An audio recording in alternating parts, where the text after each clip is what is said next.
ومرحبا بكم معنا في قناتكم قناة هشام للترفيه.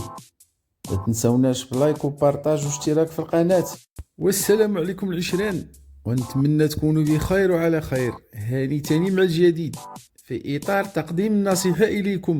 تعالوا تشوفوا الطامة الكبرى اللي يدير هاد السيد هذا.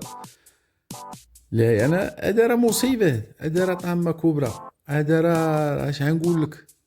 دابا انا مني شفتو كيجمع المسكه من الزنقه قلت ربما هذا عنده الهوايه ديال انه كيجمع المسكه وكيصوب بها شي حوايج، وكما شفتو راه جمعها وغسلها وزاد عليها النكهه ديالها. هنا كيصوب سيدي قباري باش يخرج المرصوات والقطع مقاده زعما.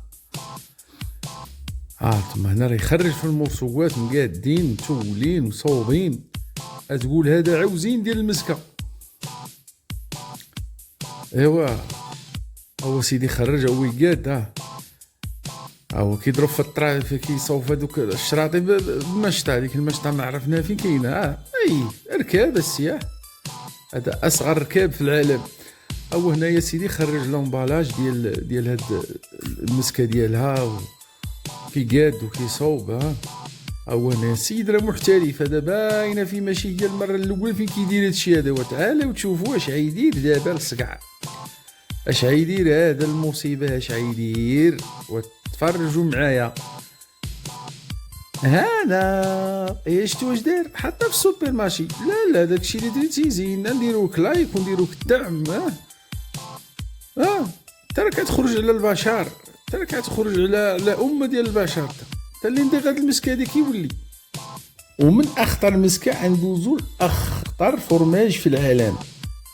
كي سمعتي هذا من اغلى واخطر الفرماج في العالم. سي هذاك الدود اللي كيبان لك كينغول فيه، هذاك هو اللي مخليه يكون غالي.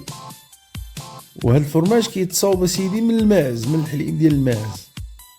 سي وكيتصاوب في دولة ايطاليا وكيتعتبر من اجود انواع الفرماج. سي كتشوفوا مدود. من اغلى انواع الفرماج وكياكلوا الناس اللي لاباس عليهم واللي كياكلوا الفرماج. انا راه واخا يعطيو ليا فابور ويطلبوني من ناكلو.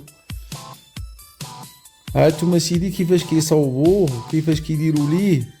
وهذاك الدود راه من هاد الدبان. هذا الدبان هو اللي مسؤول على داك الدود اللي كيبان لك. كيدخل كيحط البيض ديالو كيفقس، وهذاك الشيء علاش كيولي الفرماج بداك الشكل. سيدي بالصحه والراحه، فرماج زين هذا، ماكله زينه هذه.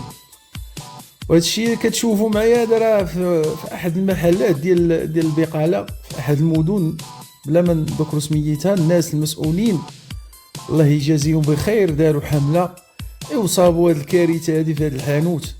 هاش منك يا سراق الزيت، هاش منك يا سلعه بيريمي. الزيتون محطوط في ظروف غير صحيه، السلعه ما عرفت عندها 20 عام ولا 30 عام ما بقات تبدلات. هذا مول الحانوت راه كارثه. الناس اللي ما كيتقاش الله في خدمته خصوصا في هذه الحوايج ديال الماكله راه يخرج على بنادم ويخرج على الناس. تشوف سراق الزيت اش كيدير. شوف هذا السكينجبير والتحميره والخرعوم، اش ناكلو واش كان نستهلكو.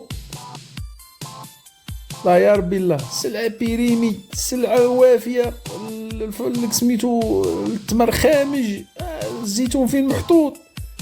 اش هادشي هذا؟ شو السمن هذاك؟ راه سمن. شو السمن فين خازنو فين دايرو في ميكا. شحال ديال السلعه بيريمي. شوف هالخل اش نقول لكم. لازم هاد مول الحانوت، لا هذا كارثه عظمى باش تصيب هاد مول الحانوت هاد الشيء هذا. شوف الناس، شوف الشباكيه فين كاينه، شوف الشباكيه حتى هي فين مخزونه، العجينه ما شاء الله. ونتمنى الفيديو الى الاعجاب ديالكم. ما تنسوناش بالاشتراك في القناه وبلايك وبارطاج، وشكرا لكم للمتابعه.